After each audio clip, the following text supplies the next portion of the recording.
किसी की लगी हुई पूजा की थाली भी रखी हुई है ना,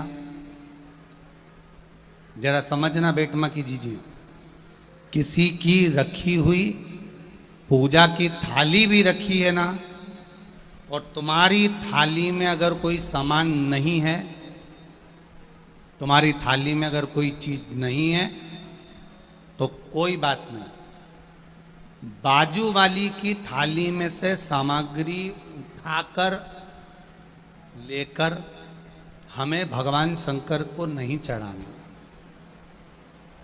समझना जरा इस बात को, हमको वो सामग्री बाजू वाली की थाली में से लेकर नहीं चढ़ाना, हमें बाजू वाली की थाली में से लेकर उसको समर्पित नहीं करना।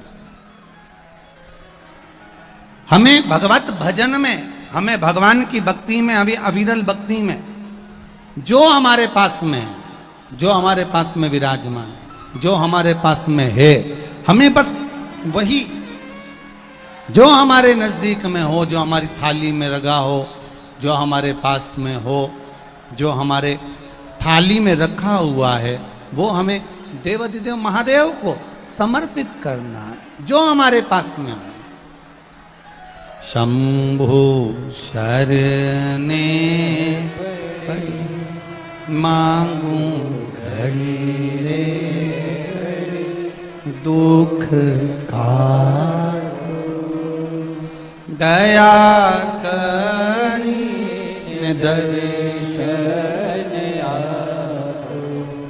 शिव महापुराण की कथा कर रही है, पास वाली थाली में कोई वस्तु रखी, आप पीपल के वृक्ष की पूजन करने गए हो, आप तुलसी के पौधे की पूजन करने के लिए गए हो, आप बट वृक्ष की पूजन करने के लिए गए हो, आप आंवले की पूजन करने के लिए गए हो, या आप कोई भी पूजन करने के लिए गए हो, बाजू वाले की थाली में बहुत सारी सामग्री और आपकी थाली में कम है। शिव महापुराण की कथा कहती है, आपकी थाली में जो रखा हुआ है, आपके पास में जो रखा हुआ है, आप उसको दिल से बाबा को समर्पित करो, आप उसको दिल से भगवान को समर्पित करो, आप उसको दिल से परमात्मा को दीजिए, दिल से भगवान को दीजिए। ये नहीं कि हमने पड़ोसी की थाली में से उठाकर फिर उसको चढ़ाना चालू कर दिया, ना ना ना ना। शिव महापुराण की कथा यहां तक कहती है कि बेलपत्री भी दूसरे की थाली में रखी है, बेलपत्री भी अगर दूसरे की थाली में रखी हुई है, शिव महापुराण की कथा यहां कर रही है, बेलपत्री दूसरे की थाली में रखी हुई है, दूसरे की थाली, और आपकी थाली में नहीं है, तो आप उसकी थाली में से ना लेकर महादेव पर अगर कोई बेलपत्री चढ़ी हुई है, उस बेलपत्री को महादेव से मांग कर लीजिए, धोइए और वापिस महादेव को चढ़ा दीजिए। वो बेलपत्र शंकर जी को शिव से लेकर चढ़ा दो, पर दूसरे की थाली में से उठाकर नहीं।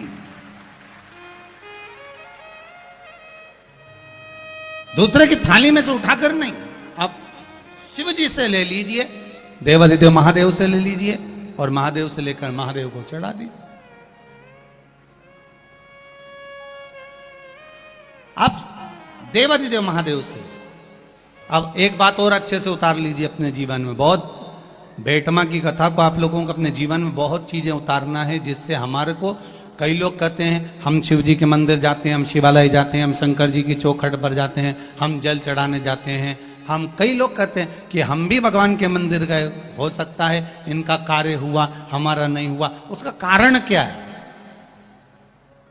आपने भी पशुपति व्रत करे, पड़ोसन ने भी पशुपति व्रत करे, उसका कार्य हुआ और आपका नहीं हुआ, उसका कारण क्या है? मतलब कहीं ना कहीं हमारा विश्वास शिव जी के प्रति जागृत नहीं हो पाया, अटल नहीं हो पाया, दृढ़ नहीं हो पाया। और वो विश्वास अगर दृढ़ नहीं हो पाया तो भगवान मिले कैसे? आप आए नहीं और सुबह हो गई, मेरी पूजा की थाली धरी की। अब क्यों नहीं आए? मतलब विश्वास पक्का नहीं हो पाया, शिव महापुराण की कथा कर रही है। मंदिर जा रहे हो, देवालय जा रहे हो, तीर्थ जा रहे हो, तुम्हारी जेब में अगर अठन्नी भी नहीं है, 1 रुपया भी नहीं है, पड़ोसन से मांग कर 1 रुपया मत चढ़ाना। शिव महापुराण की कथा बड़ी विचित्र कथा है।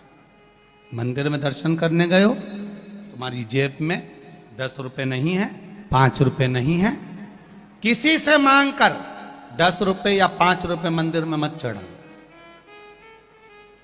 हम तो आपसे यहां भी कहेंगे, शिव महापुराण की कथा में भी आओ, तुम्हारे पास चढ़ाने के लिए नहीं है, तुम अपनी पड़ोसन से मांग कर बिल्कुल मत चढ़ाओ, बिल्कुल मत चढ़ाओ। क्यों? भगवान के सामने खड़े होकर, मेरे महादेव के सामने खड़े होकर, शिव के मंदिर में खड़े होकर भी हम अगर अपने पड़ोसी से, अपने पड़ोसन से कुछ मांग कर अगर भगवान को चढ़ाएंगे तो भगवान को कितना बुरा लगेगा कि जगत का पिता यहां बैठा है और तू संसार वालों से मांग कर चढ़ा रहा है।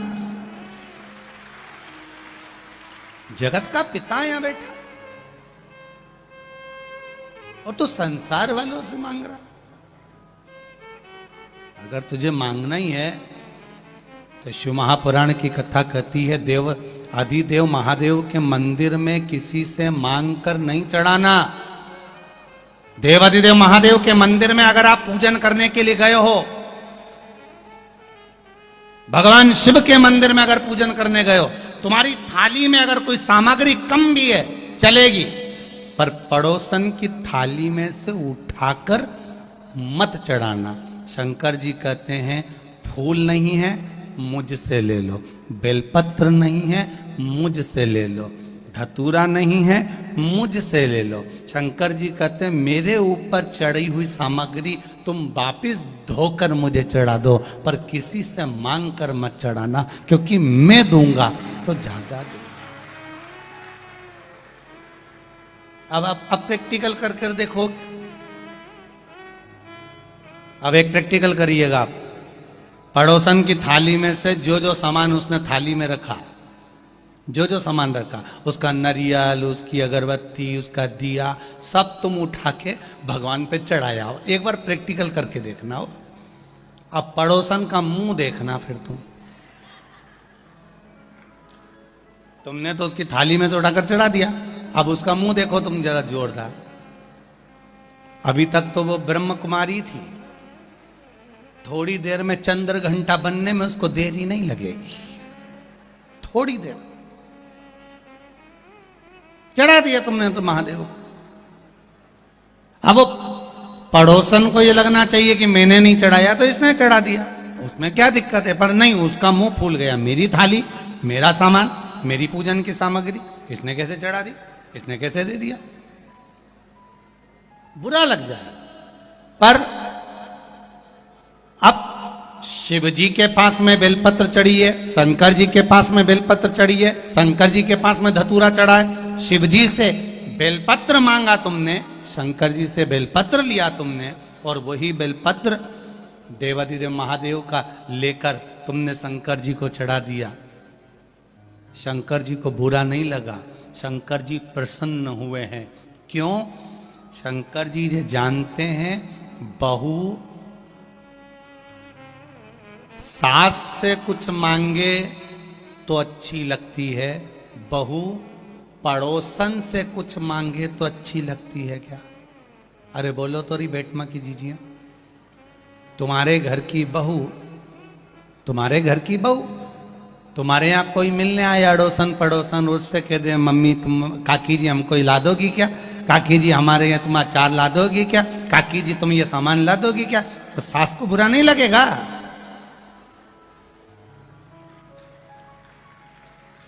सास का नाम लिया तो लाइट भी आई गई।